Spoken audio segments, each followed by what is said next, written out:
This is James Holder of WHYTE TV in association with McGUIGAN's Gym Marbella. We're in an exceptionally packed out media room today for the announcement of the Haymaker. Yep. David Haye makes his return against MORi. With me I've got David Haye's new trainer, Shane McGUIGAN from McGUIGAN's Gym. How are you, Shane?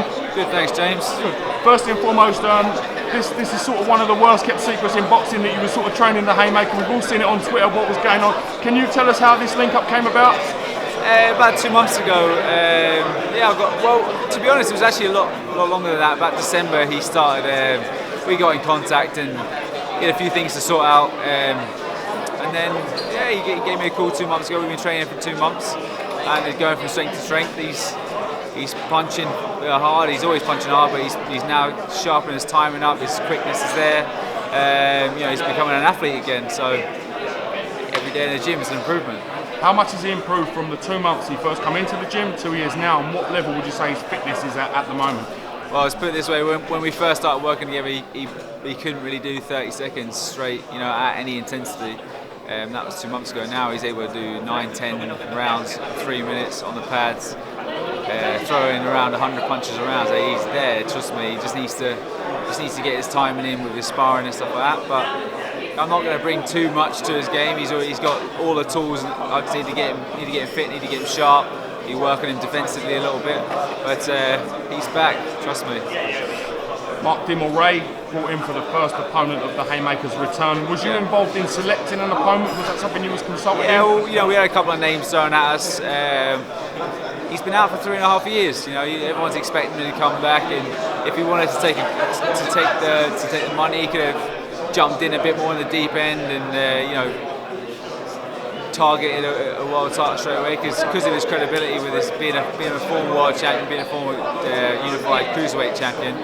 He can get these governing bodies to turn his way, but we're doing it right. We're not going to rush it. This guy's a genuine opponent. He hasn't fought anyone of merit, but he's punching hard. He's a big lump, and it's going to be an exciting fight. If Haymaker takes out the dominator MORi in style, is there a long-term plan for him to then sort of get his way back to the elite level, if you like, and winning titles again? Definitely. He's not here to mess about, as I said before. He genuinely wants to make it a good go of it and come back, and I believe he's definitely going to do it. In my opinion, it's just about proving it to the public. And this guy's not going to stand a chance on the 16th, but it's about how he looks and how emphatic he looks in the finish.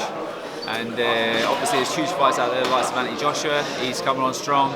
You've got the big fight this weekend, Fury versus Klitschko, and you've also got Deontay Wilder, who's David sparred, and I've seen the footage.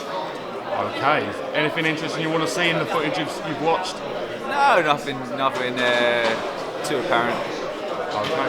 What was the reasoning for the press conference being announced today, the same date as a potential and ex-former opponent of David Haye and Tyson Fury and Vladimir Klitschko? What was the sort of logic behind that, Shane? Well, we were planning on last week, but obviously, Frampton Quigg was last week. They had to work around my schedule a little bit as well, and it's just about the right timing.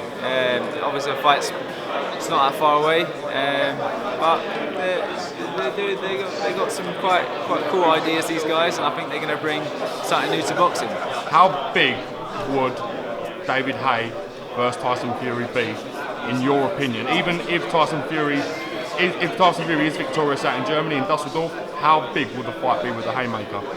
Huge, but I can't see it happening, James. I think Klitschko's still got enough left to beat Fury, and I think it could go within the first half. Anthony Joshua, potential David Haye huge opponent? Huge fight. We're definitely looking at him. He's progressing. He's a fantastic talent. He's probably one of the only other athletes in the heavyweight division. You've got David Haye, Klitschko, and Joshua. The rest of them are good fighters, but they're not athletes and they're not quick. And I think those three guys are the guys to look out for. Last but not least, how much of an honour is it to work with David Haye, former undisputed cruiserweight king and WBA heavyweight champion of the world? Huge honour. I was always a massive fan of him throughout his boxing career. I think he's just got that X factor about him, and to be part of the team is awesome. I'm loving it. On that note, thank you for talking to WHYTE TV. We're glad the Haymaker is back. Long may it continue, and we'll catch you again real soon. Thank you, Cheers, Shane. James. Appreciate it, Top mate. man. Thank you, mate.